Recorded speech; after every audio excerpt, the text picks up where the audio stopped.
Hello friends, I am so excited to make this video. It is unbelievable. I'm in Texas, San Antonio for a rare NF summit. As you all know, you've seen some of the videos that I've created about being in this summit. But never in my life have I actually met somebody who has an artificial eye just like me. And for many years, people have said to me that, oh, Amit, when we start talking to you and you start opening up and you start talking to us and you talk about your personality and, we get to know you, the face starts to fade away and, you just become Amit. And I'd never experienced that because obviously I can't see my face. I'm not talking to myself in a second person scenario. But on this trip and on this summit, I bumped into a wonderful person who I spoke to, who I actually knew before as well because we'd connected on social media. She was following me with the content that I was creating. I was following her. But we actually got to meet in real life. And oh my God, what an experience. And I'm gonna introduce you all to her. Oh my God, what an experience. When she saw me, she was like, oh my God, it's Amit! And she came running and giving me a hug. And then she was like, so excited to see me. And I was so excited to see her as well. And I'm gonna be honest with you here. I'm gonna come clean. I'm gonna tell you. I experienced what you all experience when you see me. I did. And initially, I looked, I was curious, I examined as we do. But the more we got talking and the more we got to know each other over the course of the summit, the more all that faded away. And the more it is proof that when we embrace our personality, when we're authentic, when we're real, when we're just being human beings, that's all we are. And I want to now introduce you to this wonderful person. Her name is Angela. All her social media details are going to be in the description, so do follow her. She's going to say hello to you all, and then we're going to ask some questions to each other. And I want you all to just watch, comment, and learn. Here we go. Here's Angela. Angela, say hello. Hola. ¿Cómo están? How are you? My name is Angela, or Angela, whichever you prefer. And is there something you'd like to say to my audience, my followers, my subscribers, everyone watching on YouTube? Yes, so thank you so much for being interested in not just neurofibromatosis NF, but in the community of people that have a facial difference. That is very important, and I think the more out there that we are, the more normalized it becomes. Absolutely. You made a really good point there about the more that we're out there, the more normalized it becomes. I want to ask you a couple of questions, yes, just so my viewers can take some knowledge away from this and take something away from watching the video. Okay. The first question is, tell me, what is the biggest challenge you face living looking visibly different? The biggest challenge I face, I think it's myself. Waking up, getting out of bed, loving myself, and having the strength to be out there in the world. So my biggest challenge is overcoming my own fears and my own apprehension about doing this, for example. Yeah. No, that's a great answer. And for me, for a very long time, as my viewers know, self-acceptance was a big thing.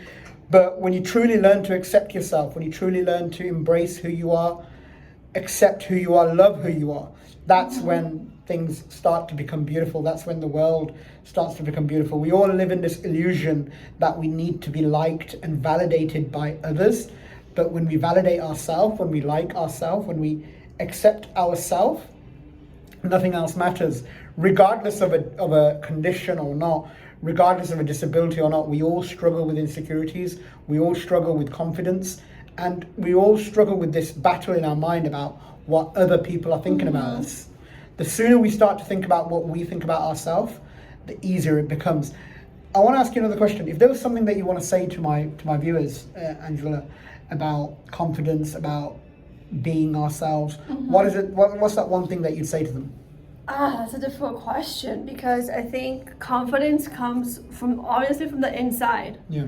And it takes work. Yeah. So number one, if one day you're feeling at a 10, like you're super confident, you're fantastic, yes, I can tackle on the world. And then the next day you're feeling horrible, that's okay. You're human. Yeah. You're not always gonna have the same pizzazz, but please know that just like you may not always have the same pizzazz, give yourself that pizzazz. You are the only one that can like be out there and dig yourself out of the hole. True. So I actually have a question for you. Oh, please, go for it. So- I wasn't ready for this. You told me I could ask questions too. So at what age did you realize that you had a facial difference? At what age? I think it was fairly early on. I mean, when I was growing up, the tumors started to grow very quickly. I think around the age of 4 or 5, when I was going to school and people were not being very accepting. Yeah. Other children weren't coming and sitting next to me. I started to question it, why? And the more I looked in the mirror, the more I realized that my face is looking very different to other people. So it was very early, maybe 4 or 5 years old when I realized. I was around the same age, and with me, my experience, I think I remember being in my grandparents' kitchen with all my cousins having dinner, and I was around 5, and my little cousin goes to me and says, he says it to me, but there were adults around, and he's like pointing at my eye, my right eye, which was bigger, more protruded more. Like, why do you have a big eye? What's wrong with your eye? So that's like at that moment, it's like, oh, I look different. I'm different. I'm not the same. Even though, and then like bullies at school making fun of me. But I have that specific memory being in my grandparents' kitchen, sitting in the round table with my cousins, and one of my little cousins pointing out my eye. Yeah, it's incredible, and that's what happened. A lot of the examples that I've got is when other children used to come to our house, and they used to see me, and they used to go and hide behind their parents and cry when they see my face, and I used to feel that level of insecurity. And you don't know what depression and anxiety is at that age. You just have this strange feeling of not wanting to be in public. So, it's really powerful. And, being at this summit, NF Summit, CTF, link below, description below about what CTF is, what they do. It's an incredible organization that's helping patients with NF normalize their life. Absolutely. And I'm so grateful to my followers, to my subscribers, that they're here, that they're watching and they're supporting. If you can support, all the links below. All the links to Angela's social media is below as well. So please make sure you follow Angela. Thank you so much for watching. And if there's anything that you guys want to share with us, please do share it. Just before I finish this video, I want to say apologies for the quality of the video. We were looking for a place where we could film this spontaneously. We're in a hotel in San Antonio, and it's very, very noisy everywhere, music playing We're in a everywhere. stairwell. So we're standing in a stairwell making this video. So please show some appreciation for that. Give us a like. If you're not subscribed to the channel, do subscribe. And just before I go, any closing remarks for Angela? Feel free to message me any questions. Hablo español. Si quieren podemos hablar en español. So feel free. Follow me, and thank you for watching. Thank you for watching, guys. Good night. Bye-bye.